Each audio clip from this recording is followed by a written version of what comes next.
স্বাগত নিউজ 24 সংবাদের সঙ্গে আছে গালিব ইবনে রিয়াজ। দেখছিলেন শিরোনাম, এবারে বিস্তারিত।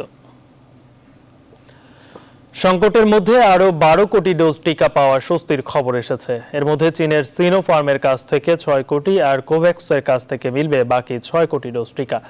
বুধবার সরকারি ক্রয় সংক্রান্ত মন্ত্রিসভা কমিটি সিনোফার্মের টিকা সরাসরি পদ্ধতিতে কেনার অনুমোদন দিয়েছে। অর্থমন্ত্রী সাংবাদিকদের সেই টিকার দাম না জানালেও দ্রুত আসবে বলে আশ্বস্ত করেছেন। অন্যদিকে বৈশ্বিক উদ্যোগে কোভ্যাক্সের আওতায় উপহার হিসেবে ডিসেম্বরের মধ্যেই পাওয়া যাবে আরো 6 কোটি টিকা। সুলতান আহমেদ জানাচ্ছেন বিস্তারিত।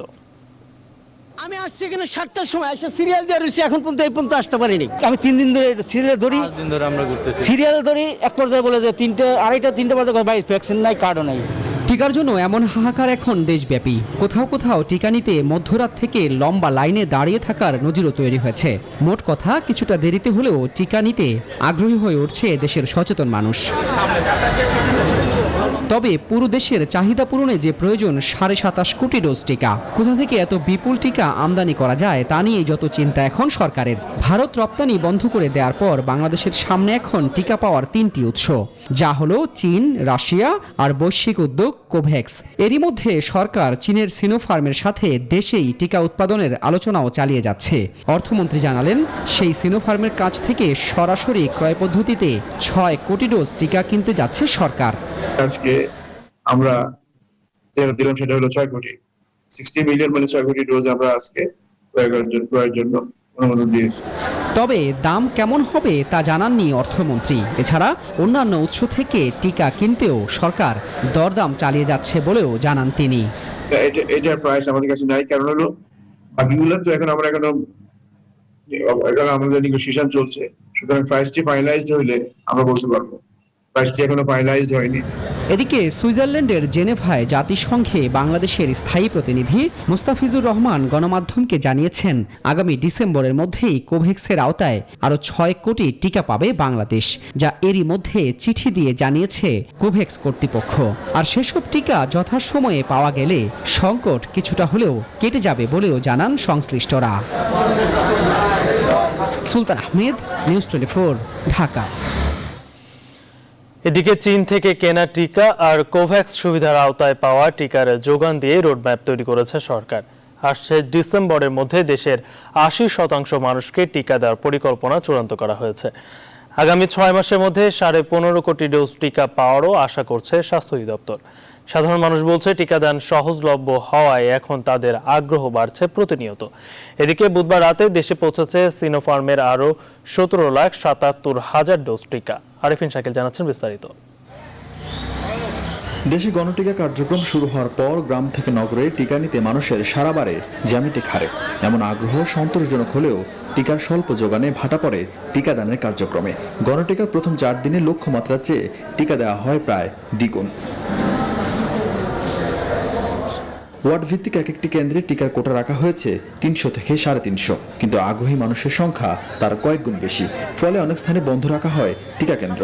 হুট করে টিকা নেওয়ার প্রতি মানুষের এমন আগ্রহের পেছনে রয়েছে কর্মস্থলের শর্ত, অনলাইন নিবন্ধনে বিড়ম্বনা আর বাড়ির পাশে কেন্দ্র হওয়ার সুবিধা। এখন কাছে, অফিসের কাছে, এই জন্য আমরা টিকা দিতে আসছি। আগে রেজিস্ট্রেশন সমস্যা মনে করছি, আর এখন তো আইডি দিলেই টিকাটা পাওয়া যাচ্ছে। অফিসিয়াল ঝামেলার কারণেও টিকাটা নিচ্ছে। রেজিস্ট্রেশন করে পাওয়া যাচ্ছে না, এখন নগদে, এই জন্য আমরা লাইন ধরছি। টিকা সংকটে বৃহস্পতিবার পর বন্ধ থাকবে মডার্নার প্রথম ডোজের টিকাদান। তবে এই সংকট সহসায় কেটে যাচ্ছে। কোভ্যাক্সের সুবিধায় দেশের মোট জনসংখ্যার 20% হিসেবে 6 কোটি 80 লাখ ডোজ পাবে বাংলাদেশ। এরই মধ্যে যা 90 লাখ ডোজ পাওয়া গেছে, বাকিটা আসবে আগামী 6 মাসে ধাপে ধাপে। এছাড়া চীন থেকে 7 কোটি ডোজ টিকা পাওয়ার সম্ভাবনা আছে। ভারত থেকে কেনা টিকার বাকি 2 কোটি 30 লাখ ডোজ পাওয়ারও চেষ্টা চলছে। টিকা পাওয়ার এমন রোডম্যাপ ঠিকঠাক থাকলে ডিসেম্বরের মধ্যে দেশের 80% মানুষ টিকা পেয়ে যাবে বলে আশা করছে স্বাস্থ্য অধিদপ্তর। কোভ্যাক্স ফ্যাসিলিটি থেকে আমরা 6 কোটি 80 লক্ষ ডোজের টিকা পাবো। তার কিছু টিকা আমরা পেয়েছি, বাকিটুকু আমরা খুব সহসা পাবো আশা করছি। জনসনের টিকা কিনবার জন্য সরকার একটি নির্দিষ্ট পরিমাণ টিকা প্রাপ্তির জন্য প্রস্তাব দিয়েছে। এগুলো কিন্তু সব প্রক্রিয়াধীন আছে এবং এই টিকাগুলো কিন্তু সাপ্লাই চেনে 1 দিন বা 1 মাসে যুক্ত হবে না, এগুলো পর্যায়ক্রমে আসতে থাকবে। আমাদের সক্ষমতা আছে প্রতি সপ্তাহে কোটির উপরে মানুষকে টিকা দেবার। কাজেই সাপ্লাই চেনে পর্যাপ্ত টিকার সংযোজন থাকলে আমরা কিন্তু ডিসেম্বরের মধ্যে আমাদের টার্গেটে পৌঁছে যেতে পারি। এবারে রোডম্যাপে আগে দ্বিতীয় ডোজের প্রাপ্যতা নিশ্চিত করে তবেই প্রথম ডোজ দেওয়া হবে বলেও জানান তিনি। আরিফিন শাকিল, নিউজ 24, ঢাকা। দেশে করোনা সংক্রমণে গত 24 ঘন্টায় আরো 237 জনের মৃত্যু হয়েছে। এ সময় নতুন রোগী শনাক্ত হয়েছে 10,420 জন। বুধবার স্বাস্থ্য অধিদপ্তরের সংবাদ বিজ্ঞপ্তিতে এসব তথ্য জানানো হয়। দেশে এখন পর্যন্ত করোনা সংক্রমিত শনাক্ত রোগীর সংখ্যা দাঁড়িয়েছে 13,86,742। মোট মৃত্যু হয়েছে 23,398 জনের। আর করোনায় আক্রান্ত হওয়ার পর এখন পর্যন্ত সুস্থ হয়েছেন 12,48,075 জন। সর্বশেষ 24 ঘন্টায় সুস্থ হয়েছেন 13,313 জন। গত 24 ঘন্টায় সবচেয়ে বেশি 105 জনের মৃত্যু হয়েছে ঢাকা বিভাগে। এরপর চট্টগ্রাম বিভাগে মারা গেছেন 54 জন, সিলেট বিভাগে 23, খুলনায় 20 জনের মৃত্যু হয়েছে। গত 24 ঘন্টায় মোট 44,430 জনের নমুনা পরীক্ষার বিপরীতে রোগী শনাক্তের হার দাঁড়িয়েছে 23.45%।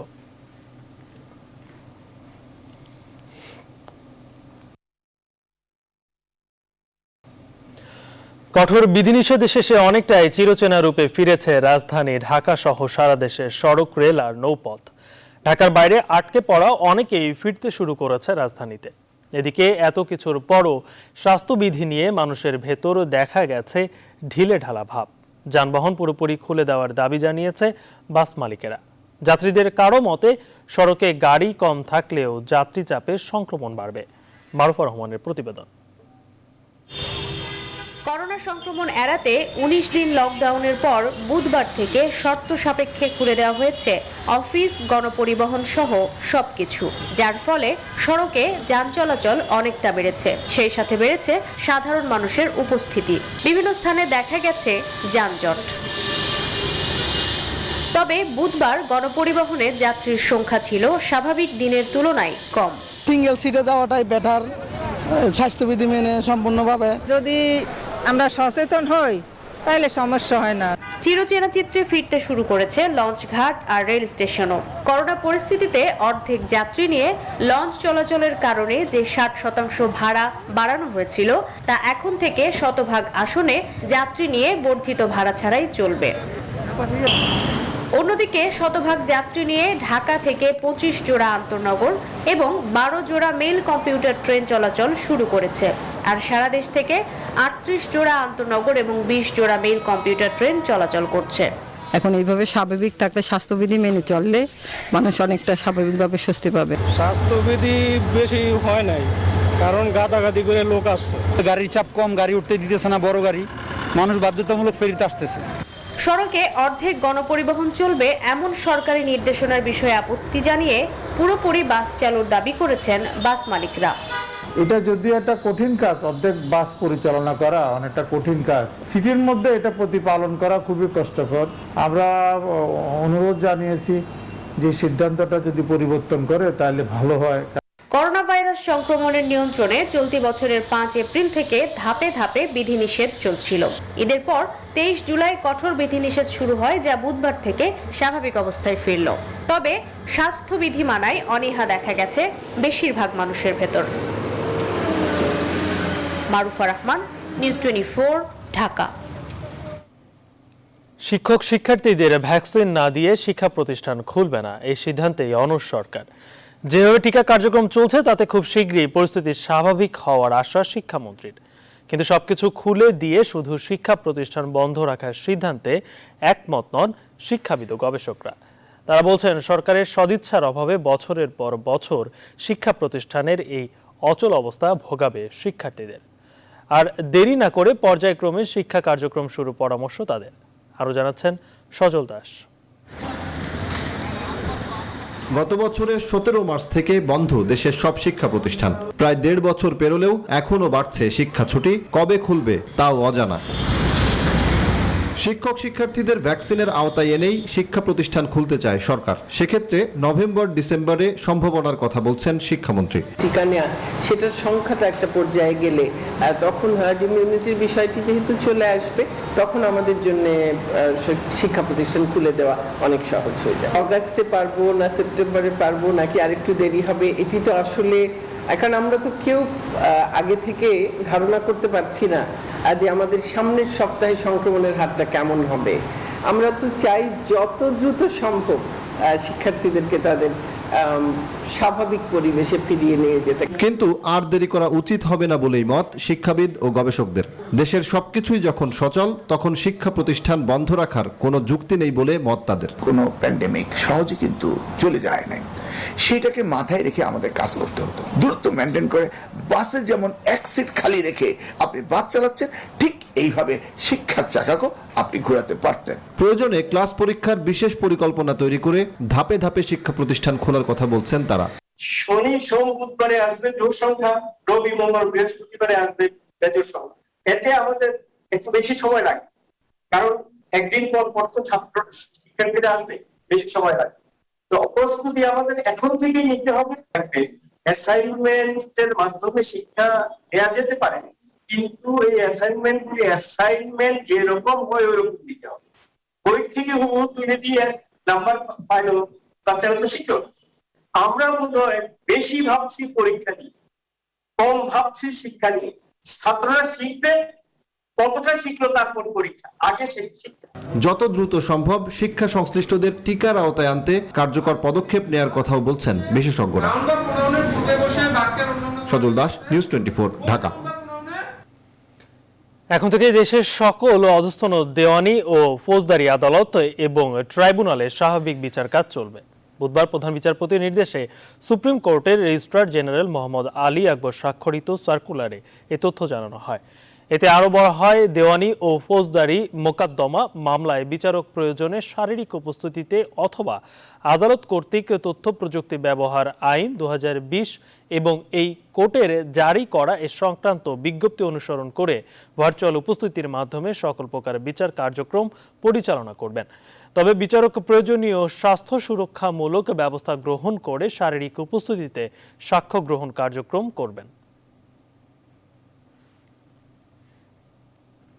পদ্মা সেতুর পিলারে বারবার ফেরির আঘাতের প্রসঙ্গে সড়ক পরিবহন ও সেতুমন্ত্রী বলেছেন, বিষয়টি চালকের অদক্ষতা নাকি অন্তর্ঘাতা দিক খতিয়ে দেখা হবে।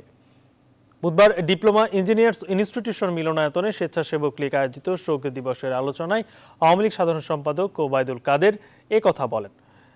সাংবাদিকদের এক প্রশ্নের জবাবে তিনি বলেন, সরকার কখনোই আমলা নির্ভর নয় এবং জনস্বার্থ নির্ভর, বরং জনস্বার্থ নির্ভর। সরকার ও রাজনীতিবিদদের গৃহীত সিদ্ধান্ত আমলারা বাস্তবায়ন করে বলেও উল্লেখ করেন তিনি। সরকার আমলা নির্ভর নয়, এ সরকার গণমুখী সরকার, এই সরকার জনস্বার্থ নির্ভর সরকার।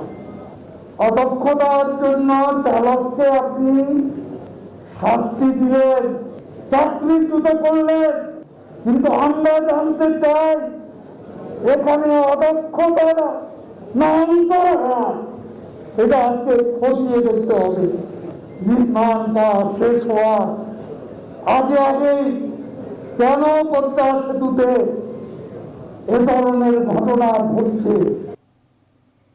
সচেতন না হলে ডেঙ্গু পরিস্থিতির অবনতি ঘটতে পারে বলে আশঙ্কা করেছেন স্বাস্থ্য অধিদপ্তরের মুখপাত্র অধ্যাপক নাজমুল ইসলাম।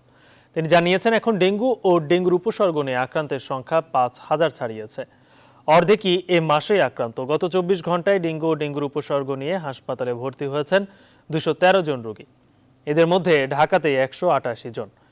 ডেঙ্গু উপসর্গ নিয়ে রোগতত্ত্ব, রোগ নিয়ন্ত্রণ ও গবেষণা প্রতিষ্ঠান IEDCR এর কাছে এখন পর্যন্ত 22টি মৃত্যুর তথ্য এসেছে। এই 22 জনের মৃত্যু ডেঙ্গুতেই হয়েছে কিনা পর্যালোচনার শেষে IEDCR তা নিশ্চিত করবে বলেও জানান তিনি।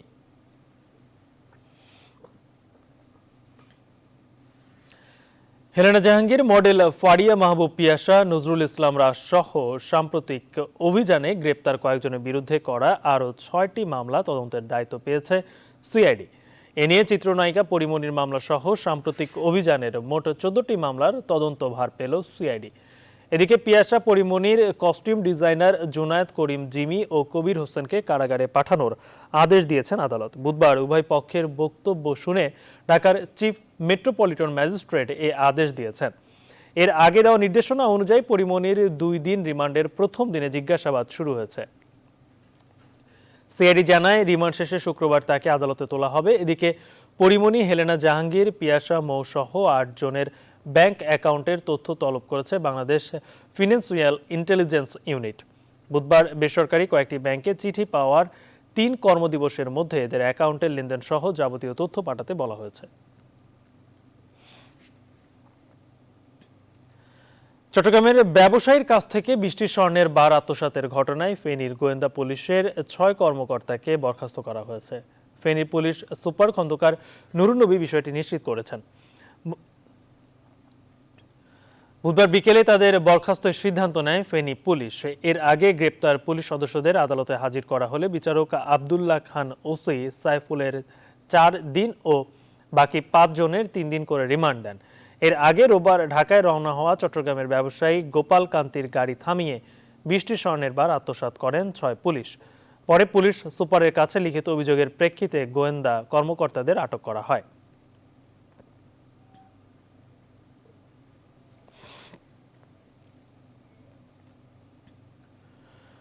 সক্ষমতা থাকা সত্ত্বেও রাষ্ট্রায়ত্ত প্রতিষ্ঠান বাপেক্সকে পুরোপুরি কাজে লাগাতে পারছে না সরকার। উল্টো কয়েক গুণ বেশি খরচ করে বিদেশি কোম্পানিকে দিয়েই চলছে গ্যাস উত্তোলনের নানা পরিকল্পনা। বিশেষজ্ঞরা মনে করেন দ্বিপাক্ষিক সুসম্পর্কের স্বার্থে কিংবা বাস্তবিক প্রয়োজনে বিদেশি কোম্পানিগুলোকে গ্যাস উত্তোলনের কাজ দেওয়া যেতেই পারে, কিন্তু যেসব ক্ষেত্রে বাপেক্সের সক্ষমতা প্রশ্নতীত সেখানে রাষ্ট্রীয় স্বার্থেই এই প্রতিষ্ঠানকে কাজে লাগানো উচিত। বিস্তারিত জানাচ্ছেন লাকমিনা জেসমিন সোমা।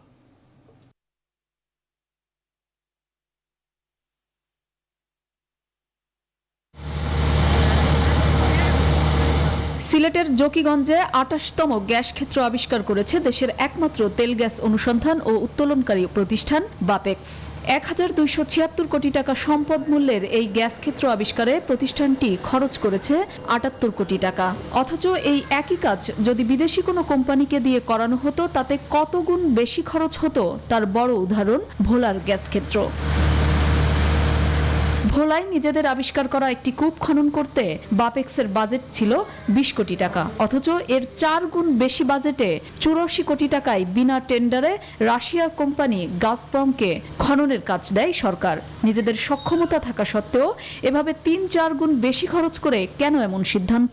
প্রধানমন্ত্রীও জানে, মন্ত্রীও জানে, সবাই জানে বাপেক্সের ক্যাপাবিলিটি কি। তারপরে যখন দিচ্ছে তার মানে তাদের পক্ষ থেকে হয়তো রিকোয়েস্ট আছে, আমরা তো বড় কান্ট্রি না বা পাওয়ারফুল কান্ট্রি না, আমাদের প্রতিবেশী রাষ্ট্র ভারত, আমাদের রাশিয়া, আমেরিকা, চায়না সবার সাথে কিন্তু ব্যালেন্স করে চলতে হয়। সেটা যেমন রাজনৈতিক ব্যালেন্স আছে তেমন ট্রেডের ক্ষেত্রে কিন্তু ব্যালেন্স করতে হয়। এই কাজগুলো বিদেশি কোম্পানিকে দেওয়া হয়েছে, সেখান থেকে আমরা কোনো টেকনিক্যাল সাহায্য পাইনি, আমরা কোনো আর্থিক সাহায্য পাইনি। তাহলে এই দ্বিপাক্ষিক বৈদেশিক যে চুক্তি করে যেটা টেন্ডারের বাইরে যেটা আমাদের আছে G2G অর্থাৎ সরকার আর সরকারের মধ্যে যদি চুক্তি হয় তাহলে কোনো টেন্ডার লাগে না, এবং খুব যে সফল হয়েছে সেই কোম্পানিটি তাও বলা যাবে না।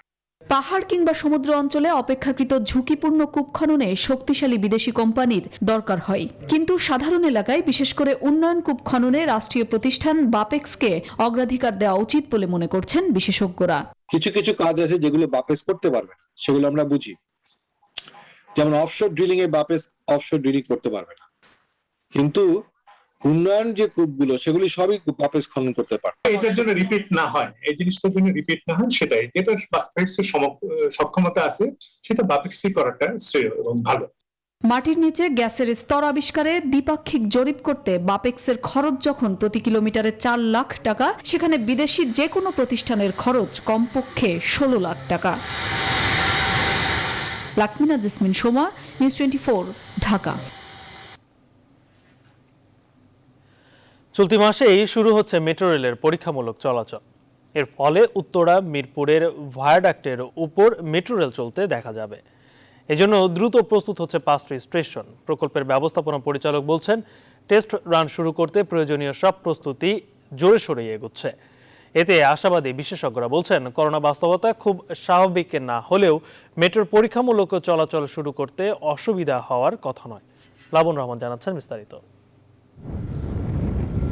করোনা বাস্তবতার মধ্যে এভাবেই প্রস্তুত হচ্ছে মেট্রো রেলের ভায়াডাক্ট, রেল লাইন, স্টেশন। বিশেষ করে দিয়াবাড়ি ডিপো থেকে উত্তরার 3টি স্টেশন এলাকা এখন অনেকটাই তৈরি। এই প্রস্তুতি নিয়ে চলতি আগস্ট মাসে চালু হচ্ছে মেট্রো রেল, যদিও ঢের বাকি প্রকল্পের কাজ। তবে পরীক্ষামূলকভাবে মেট্রো রেল চলতে প্রস্তুতি শেষ পর্যায়ে। ভায়াডাক্টের ওপর প্রথমবারের মতো মেট্রো রেল চলতে দেখতে পাবে রাজধানীবাসী। এরকম বেশ কয়েকটি স্টেশনকে ঘিরে মেট্রো রেলের পরীক্ষামূলক চলাচলের পরিকল্পনা কর্তৃপক্ষের, যে জন্য উত্তরার 3টি সহ আরও 2টি স্টেশন প্রস্তুত হচ্ছে দ্রুতগতিতে। কর্তৃপক্ষ বলছে ডিপোর ভেতরে মেট্রো রেলের বেশ কয়েকটি পরীক্ষা শেষে এই ভায়াডাক্টের উপর উঠবে মেট্রো রেল, শুরু হবে পরীক্ষামূলক চলাচল। উত্তরা সেন্টার মেট্রো স্টেশনের ভেতরে তাই এমন কর্মযজ্ঞ, যেখানে প্রস্তুত যাত্রীদের ওঠানামার সিঁড়ি, এলিভেটেড সিঁড়ি, লিফট। চলছে টাইলস বসানোর কাজ, যেসব টাইলস এসেছে বিদেশ থেকে। তাই চলতি মাসে ডিপো থেকে উত্তরা মিরপুর পল্লবী পর্যন্ত মেট্রোর টেস্ট রান চালুর ব্যাপারে আশাবাদী কর্তৃপক্ষ। এই মেট্রো রেল চালু করতে হলে অনেকগুলো ধাপে ধাপে টেস্টের প্রয়োজন আছে এবং আমরা সেইভাবেই আমরা প্রস্তুতি গ্রহণ করছি। আমরা আশা করছি যে অগাস্ট মাসের মধ্যেই মেট্রো রেলের যে টেস্ট রান সেটা ভায়াডাকের উপরে শুরু হবে। এটা ঢাকা মহানগরবাসী দেখতেও পাবেন। উত্তরার দিয়াবাড়ি ডিপোতে আছে 2 সেট মেট্রো রেল, চলছে নানা রকম পরীক্ষা নিরীক্ষা। এরই মধ্যে বিদ্যুৎ চালিত মেট্রো রেলের জন্য উত্তরা থেকে মিরপুর অংশে বিদ্যুৎ সরবরাহ ব্যবস্থা শেষ পর্যায়ে। প্রত্যেক স্টেশনে থাকছে আলাদা আলাদা এমন অত্যাধুনিক বিদ্যুৎ সঞ্চালন ব্যবস্থাও। আগে বলেছি যে আমরা 4টা স্টেশন ছিল আমাদের টার্গেট, এখন আমরা প্রথম দিকে আমরা 5টা স্টেশন দিয়ে শুরু করব এবং পরবর্তীতে এটা আগারগাঁও পর্যন্ত বর্ধিত করব। এখন কিন্তু বেশি একটা সময় ধরে ট্রায়ালটা দিয়ে যদি অভিজ্ঞতা অর্জন করতে পারি, তাহলে ডেফিনেটলি রিয়েল অ্যাকশনে যখন যাবে তখন স্মুথলি চলবে। এটার জন্য আর কোনো রকম অস্বস্তির জায়গা হবে না, হোঁচট খেতে হবে না। টেস্ট রানের মাধ্যমে ট্রেনের সঙ্গে রেল লাইন, বিদ্যুৎ ও সংকেত ব্যবস্থা যুক্ত করে দেখবে সংশ্লিষ্টরা। পারফরমেন্স টেস্টের পর হবে ইন্টিগ্রেটেড টেস্ট। মানুষবিহীন প্রায় 6 থেকে 12 মাস ট্রায়াল রানের পরেই শুরু হবে আনুষ্ঠানিক যাত্রীবাহী মেট্রো রেল চলাচল। প্লাবন রহমান, নিউজ 24, ঢাকা। এবারে শোকাবহ আগস্ট।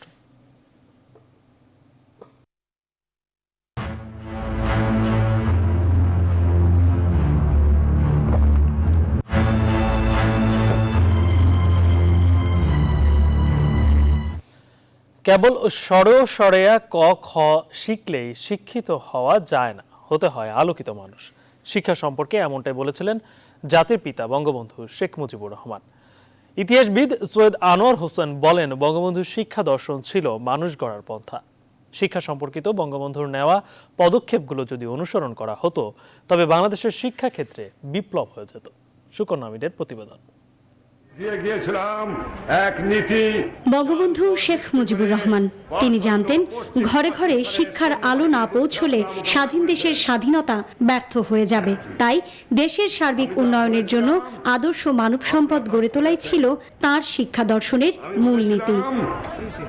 ইতিহাসবিদ সৈয়দ আনোয়ার হোসেন বলেন, বঙ্গবন্ধু শিক্ষাকে সমাজ বদলের উপায় হিসেবে দেখতেন, আর তাই সমাজের সঙ্গে সামঞ্জস্যপূর্ণ শিক্ষা ব্যবস্থা চালু করেছিলেন তিনি। শুধু অ আ ক খ শিখলেই শিক্ষিত হওয়া যায় না, আলোকিত মানুষ হতে হয় এবং শিক্ষাকে স্বাধীন দেশে উপযোগী করবার জন্য তিনি গুরুত্ব দিয়ে কুদরাতে খোদা শিক্ষা কমিশন গঠন করেছিলেন এবং 1972 মে মাসেই শিক্ষা কমিশন হলো। বঙ্গবন্ধুর লেখাপড়া প্রাতিষ্ঠানিকভাবে খুব কম হয়েছে তার, তবে জীবন থেকে পাঠ নিয়ে তিনি ছিলেন বেশ বড় রকমের স্বশিক্ষিত মানুষ। প্রাথমিক শিক্ষাকে জাতীয়করণ করার পাশাপাশি বিশ্ববিদ্যালয়ের শিক্ষকদেরকেও গুরুত্বপূর্ণ অবস্থানে এনেছিলেন বঙ্গবন্ধু। জারি করেছিলেন 73-এর অধ্যাদেশ। প্রায় 34,000-এর উপর প্রাথমিক বিদ্যালয়কে জাতীয়করণ করেছিলেন এবং 72-এ শিক্ষা খাতে পুনর্গঠনের জন্য 51 কোটি টাকা বরাদ্দ করেছিলেন এবং ঢাকা বিশ্ববিদ্যালয় নেতৃত্বে বিশ্ববিদ্যালয় শিক্ষকদের স্বায়ত্তশাসন নিশ্চিত করতে 73-এর অধ্যাদেশ দিয়েছিলেন। শিক্ষাক্ষেত্রে বঙ্গবন্ধুর নেয়া পদক্ষেপগুলো যদি অনুসরণ করা যেত, তবে বাংলাদেশের শিক্ষা ব্যবস্থায় বিপ্লব হয়ে যেত বলে মনে করেন ইতিহাসবিদ সৈয়দ আনোয়ার হোসেন। সুকন্যা আমির, নিউজ 24, ঢাকা। বঙ্গমাতা বেগম ফজিলাতুন্নেসা মুজিবের 91তম জন্মবার্ষিকী উপলক্ষে গোপালগঞ্জের কোটালীপাড়া উপজেলায় প্রধানমন্ত্রী শেখ হাসিনা ও শেখ রেহানার ব্যক্তিগত তহবিল থেকে অসহায় ও দুস্থদের মাঝে খাদ্য সামগ্রী বিতরণ করা হয়েছে। বুধবার সকালে উপজেলার কুশলা ইউনিয়নের পূর্বকান্দি মসজিদ মাঠে এই খাদ্য সামগ্রী বিতরণ করা হয়। উপজেলা আওয়ামী লীগের সভাপতি ভবেন্দ্রনাথ বিশ্বাস প্রধান অতিথি হিসেবে উপস্থিত থেকে এসব খাদ্য সামগ্রী বিতরণ করেন। বঙ্গমাতার জন্মবার্ষিকী উপলক্ষে বঙ্গবন্ধুর 2 কন্যা উপজেলার অসহায় ও দুস্থ মানুষদের মাঝে বিতরণের জন্য চাল, ডাল, লবণ, আলু, তেল সহ 4000 প্যাকেট খাদ্য সামগ্রী পাঠিয়েছেন। কোটালীপাড়া উপজেলার কুশলা ইউনিয়নে বিতরণের মধ্যে দিয়ে এই কার্যক্রম শুরু হয়। পর্যায়ক্রমে উপজেলার অন্যান্য ইউনিয়ন ও পৌরসভায় বিতরণ করা হবে। কুশলা ইউনিয়ন পরিষদের চেয়ারম্যান কামরুল ইসলাম বাদলের সভাপতিত্বে খাদ্য সামগ্রী বিতরণ অনুষ্ঠানে উপজেলা নির্বাহী অফিসার ফেরদৌস ওয়াহিদ, উপজেলা আওয়ামী লীগের সাধারণ সম্পাদক আইনাল হোসেন শেখ সহ অন্যান্য নেতাকর্মীরা উপস্থিত ছিলেন।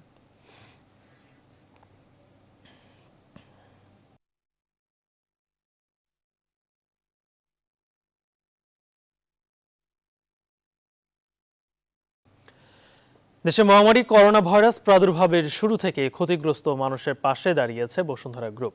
বুধবারও দেশের বিভিন্ন স্থানে কর্মহীন ও অসহায় খেটে খাওয়া শ্রমিকদের খাদ্য সহায়তা দিয়েছে বসুন্ধরা ফুড অ্যান্ড বেভারেজ এবং বসুন্ধরা মাল্টিফুড লিমিটেড। মহামারী কঠিন সময়ে ত্রাণ পেয়ে খুশি শ্রমিকেরা। গ্রুপ প্রতিবেদকদের তথ্য ছবিতে ডেস্ক রিপোর্ট। বরিশাল ও ভোলায় কর্মহীন অসহায় 410 জন শ্রমিককে খাদ্য সহায়তা দিয়েছে বসুন্ধরা গ্রুপের অঙ্গ প্রতিষ্ঠান বসুন্ধরা ফুড অ্যান্ড বেভারেজ এবং বসুন্ধরা মাল্টিফুড লিমিটেড। বুধবার বেলা 11:15টায় বরিশাল শহরের হাটখোলা রোডে স্বাস্থ্যবিধি মেনে 130 জন শ্রমিককে সহায়তা দেওয়া হয়। এছাড়া গরুনদী, টর্কি ও ভোলায় আরও 280 জনকে ত্রাণ দেয় বসুন্ধরা। প্রতি শ্রমিক 10 কেজি চাল, 2 কেজি তেল সহ বিভিন্ন নিত্যপণ্য মিলিয়ে মোট 16 কেজি খাবার সাহায্য হিসেবে পান। করোনাকালে এই সাহায্য পরিবারগুলোর বেশ কয়েকদিনের খোরাক বলে জানিয়েছেন শ্রমিকরা। আমরা পরিবারের 6 জন লোক, আমাদের কাজ কাম্য খুব কম, ঘরে গুনে নামতে পারি না।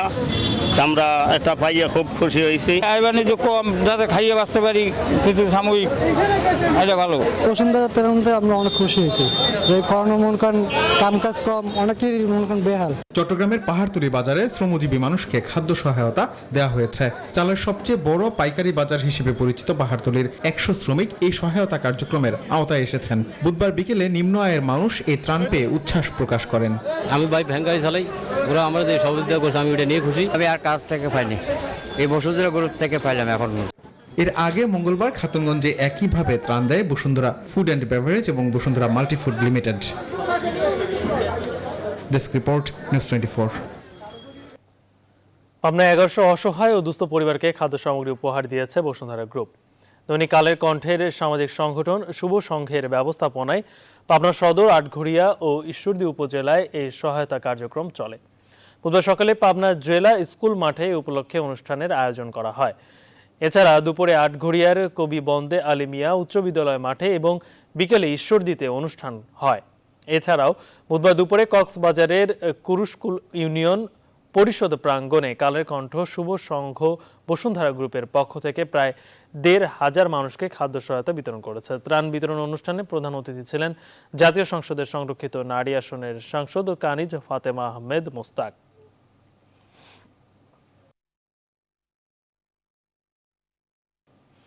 এবারে ফার্স্ট সিকিউরিটি ইসলাম এক অর্থ বাণিজ্যের সংবাদ।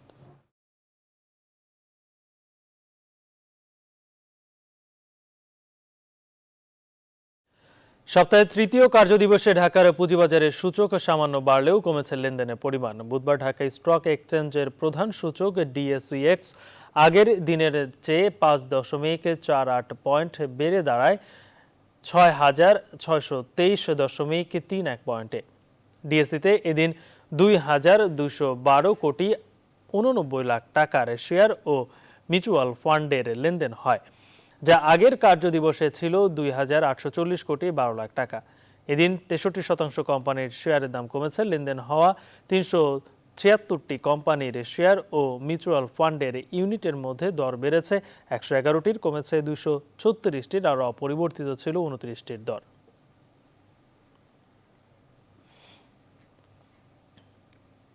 এবার আন্তর্জাতিক। আফগানিস্তান থেকে যুক্তরাষ্ট্রের সেনা প্রত্যাহারের সিদ্ধান্ত নিয়ে কোনো অনুতাপ নেই বলে জানিয়েছেন মার্কিন প্রেসিডেন্ট জো বাইডেন। হোয়াইট হাউসে এক সংবাদ সম্মেলনে এই মন্তব্য করেন তিনি। আফগানিস্তানে যেসব প্রতিশ্রুতি দিয়েছিল যুক্তরাষ্ট্র তা রক্ষা করেছে। এদিকে তালেবানরা আফগানিস্তানের উত্তরাঞ্চলের বাদাখশান প্রদেশের রাজধানী ফাইজাবাদও দখল করে নিয়েছে। সব মিলে মাত্র 6 দিনে 9টি প্রাদেশিক রাজধানী দখল করে নিল তালেবান।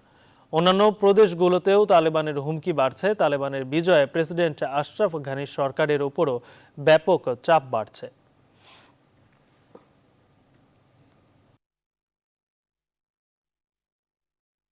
এবারে প্রবাসের খবর।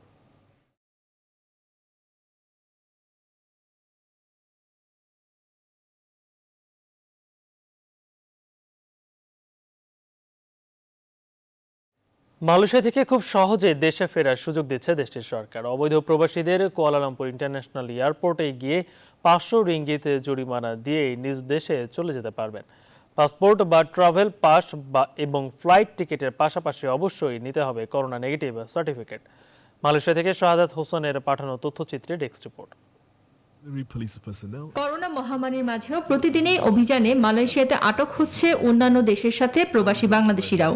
দীর্ঘদিন ফ্লাইট বন্ধ ও ইমিগ্রেশনের অ্যাপয়েন্টমেন্ট না পাওয়ার কারণে অনেক অবৈধ প্রবাসী ইচ্ছে থাকা সত্ত্বেও দেশে যেতে পারছেন না। আর এর মাঝেই সহজে দেশে ফেরার সুখবর দিল সরকার। মালয়েশিয়ার কুয়ালালামপুর আন্তর্জাতিক বিমানবন্দরে 500 রিঙ্গিত জরিমানা দিয়ে দেশে ফিরে যাওয়া যাবে। 5 জুলাই থেকে এয়ারপোর্টে 3টি স্টেশনে 24 ঘন্টায় কাউন্টারগুলো পরিচালিত হচ্ছে। 6 থেকে 8 ঘন্টা আগে বিমানবন্দরে পৌঁছতে হবে এবং ফ্লাইটের আগে 72 ঘন্টার মধ্যে করোনা নেগেটিভ সার্টিফিকেট সংগ্রহ করতে হবে। 8 জুলাই ইমিগ্রেশনের মহাপরিচালক দাতুক খায়রুল দাজাইমি দাউদ এক বিবৃতিতে জানিয়েছেন, দীর্ঘকাল অপেক্ষা করার পর অনুমতি ছাড়াই অভিবাসীদের স্বদেশ প্রত্যাবর্তনের সুযোগ করে দেওয়া হচ্ছে। এ পর্যন্ত 48 জন অভিবাসী বিশেষ কাউন্টার সার্ভিস ব্যবহার করেছেন। পুনরুদ্ধার পরিকল্পনার আওতায় 2,48,083 জন নিবন্ধিত হয়েছেন। এর মধ্যে 98,194 জন দেশে যাওয়ার জন্য নিবন্ধিত হয়েছেন। এছাড়া শ্রম পুনরুদ্ধার কর্মসূচির আওতায় বৈধতা পেতে 1,49,879 জন নিবন্ধন করেছেন বলে জানিয়েছে কর্তৃপক্ষ। নাহিদ জিহান, নিউজ 24। করোনা মহামারী কিছুটা নিয়ন্ত্রণে আসায় ইউরোপের বেশ কয়েকটি দেশে শিথিল হয়েছে বিধিনিষেধ, যে কারণে স্থানীয়দের মতো প্রবাসী বাংলাদেশিরাও বহুদিন পর ঘর থেকে বেরিয়ে বনভোজন ও আনন্দ ভ্রমণে মেতেছেন। ইতালির মিলানের ঐতিহ্যবাহী সংগঠন ফেনী জেলা সমিতি প্রায় 3 শতাধিক প্রবাসীদের নিয়ে বাসে করে ভেনিসের নামকরা সমুদ্র সৈকত ইজলোতে আনন্দ ভ্রমণের আয়োজন করেছে। অন্যদিকে অস্ট্রিয়ায় প্রবাসীদের অন্যতম সংগঠন বাংলা ক্লাবের আয়োজনে বুর্গেনল্যান্ড রাজ্যের অস্ট্রিয়া হাঙ্গেরি সীমান্তবর্তী $9 লেকে এক বার্ষিক বনভোজন অনুষ্ঠিত হয়।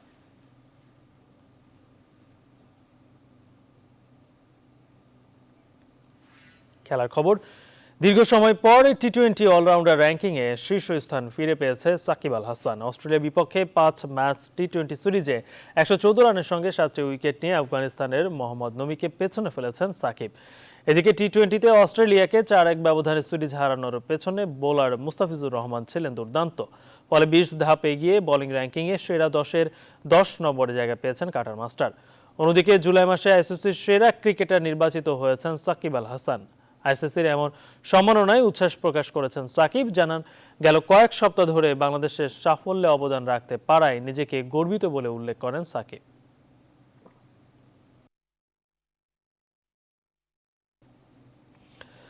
বার্সেলোনার সঙ্গে 21 বছরের সম্পর্কের ইতি টেনে পিএসজিতে পাড়ি জমিয়েছেন লিওনেল মেসি। প্যারিসে পৌঁছে এরই মধ্যে মেডিকেল টেস্ট সেরে 2 বছরের জন্য চুক্তি স্বাক্ষর করেছেন এই আর্জেন্টাইন ফরওয়ার্ড। ক্লাব সতীর্থদের সঙ্গে প্রাথমিক সাক্ষাৎ শেষে 30 নম্বর জার্সি গায়ে আনুষ্ঠানিক পরিচয় পর্বে অংশ নেন ফুটবলের এই খুদে জাদুকর। বিস্তারিত রিপোর্টে।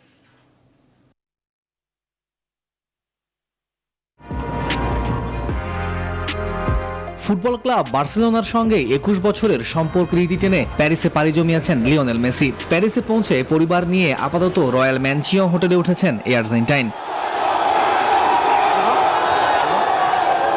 সেখান থেকে তিনি হাজির হন পিএসজির মেডিকেল রুমে। সফলভাবে উতরে যান মেডিকেল টেস্ট।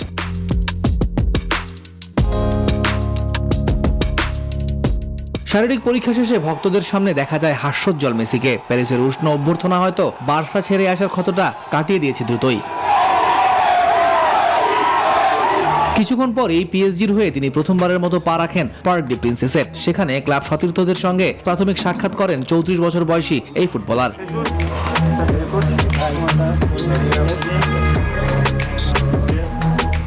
প্রথম দিনেই পিএসজির সাথে আনুষ্ঠানিক চুক্তিটা সেরে ফেলেছেন মেসি। ক্লাব চেয়ারম্যান নাসের আল খেলাইফির উপস্থিতিতে পিএসজির সঙ্গে 2 বছরের জন্য চুক্তি করেন ফুটবলের এই খুদে জাদুকর। সুযোগ থাকছে আরো 1 বছর চুক্তি বাড়ানোর। ফলে আনুষ্ঠানিকভাবে পিএসজির ফুটবলার হিসেবে পথ চলা শুরু হলো তার। এরপর নিজের পছন্দ করা 30 নম্বর জার্সি গায়ে আনুষ্ঠানিক পরিচয় পর্বে অংশ নেন মেসি। কাতালানদের হয়ে ক্যারিয়ার শুরুর সময়ও এই 30 নম্বর জার্সিতেই দেখা গিয়েছিল মেসিকে। যেভাবে আমাকে স্বাগত জানানো হলো সেটা সত্যি অতুলনীয়। আমি খুবই আনন্দিত। এখানে চমৎকার কিছু খেলোয়াড় আছেন, সব মিলিয়ে দলটা অবিশ্বাস্য। আমি পিএসজির হয়ে চ্যাম্পিয়ন্স লিগ জিততে চাই। আমার মনে হয় পিএসজি সেটা জেতার জন্য সেরা দল। বার্সেলোনায় খেলতে যাওয়াটা খুবই দারুণ হবে। তবে বার্সেলোনার মাঠে অন্য একটা ক্লাবের জার্সি গায়ে খেলাটা কিছুটা হলেও বিব্রতকর হবে আমার জন্য। আগামী 15 আগস্ট স্ট্রাসবুর্গের বিপক্ষে লিগ 1-এ নিজেদের দ্বিতীয় ম্যাচে মাঠে নামবে পিএসজি। সে ম্যাচেই অভিষেক হতে পারে লিওনেল মেসির। তৌহিদুল ইসলাম, নিউজ 24। এ পর্যন্তই। আপনারা দেখছেন নিউজ 24। সঙ্গে থাকায় ধন্যবাদ সবাইকে।